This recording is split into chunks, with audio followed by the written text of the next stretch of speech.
This is a quick video on how to target commercial cleaning and janitorial accounts, how to get contracts, and what we're going to do is use a target marketing worksheet. In each market, there is tens of thousands, and some of you that live in larger markets, hundreds of thousands of businesses. So somehow we need to narrow that down into more of a manageable number, depending how big your company is and what your goals are, anywhere from 500 to 1,000, maybe a couple thousand for the larger companies up to 5,000. But we want to keep it within a manageable number, 500 to 1,000 for most businesses, for most cleaning services, 500 to 1,000 targets, and then we can keep on them 4, 6, 8 times a year. So that's the goal. That's why we're doing a target market worksheet.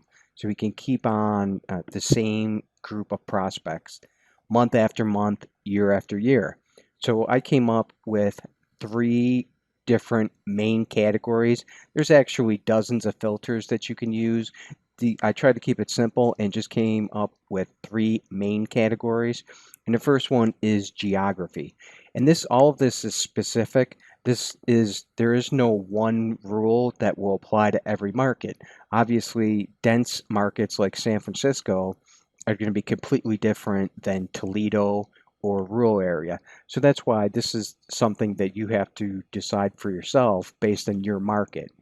And a simple way to think of it is small, medium, and large. Within a mile, within 5 miles, maybe 20 or 30 miles in that range. And then you can start to narrow it down. How many businesses are within that range? 50, 400, 1,300. Then we can go to the next filter. And the next filter is employee size. And in employee size, again, we kind of there can be more filters than this, but small, medium, large range, under 10 employees. That's generally for commercial cleaning. That's going to be a pretty small building. 10 to 20, you're starting to get into middle. Definitely 20 to 50. This is going to be the medium category. Depending on the industry, this should be your middle. And then 50 plus, that's going to be larger companies. These buildings are probably going to be 20, 30, 50,000 square feet once you start getting into hundreds of employees. So that's why we want to filter it, because each of us has different objectives of who we're going after. So that's why we're filtering it this way. If you don't want these really large ones, that's fine. You would stay away from that filter then, that 50 plus, and you would keep more in here. Generally, the sweet spot is somewhere in here. It's in the middle, medium, but that depends what your goals are. If it's hard to get there, it's hard to get to 10 or 20 million in sales. You need some big ones. But, most contractors don't want to get that big anyways. So then the final filter is square feet.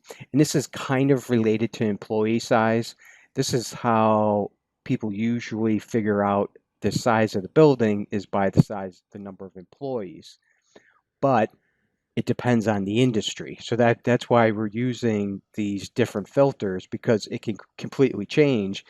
And if you think about this practically for a second, an apartment complex, for instance, they could be a huge apartment complex and still only have 10 employees, but it could be a big account.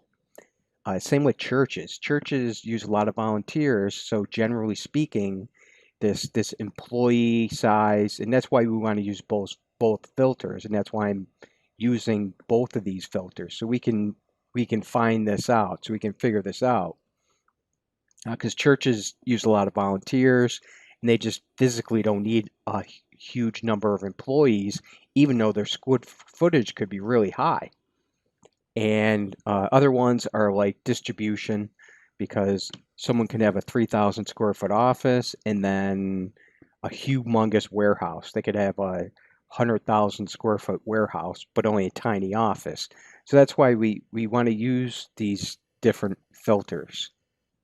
And the 3 categories are geography, employee size, square foot estimate of the building. And you're going to ask, well, why do we care?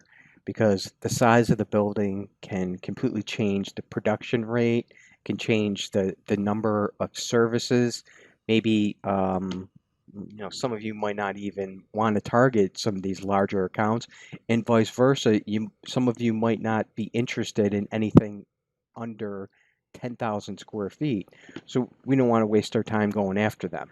That's the whole purpose of account-based marketing, is we're trying to focus on our meat. We're trying to focus on our level one, our key accounts. That's the whole purpose of doing this, because we want to focus on right here. We want to put all of our time and money into our key accounts. And large and medium is relative, so remember that. Large to one company might not mean the same as to someone else. But this is a short little video on target marketing and some of the different filters that you can use. I hope you enjoyed it. If you have any questions, leave me a comment in the video or go to our website at methodcleanbiz.com.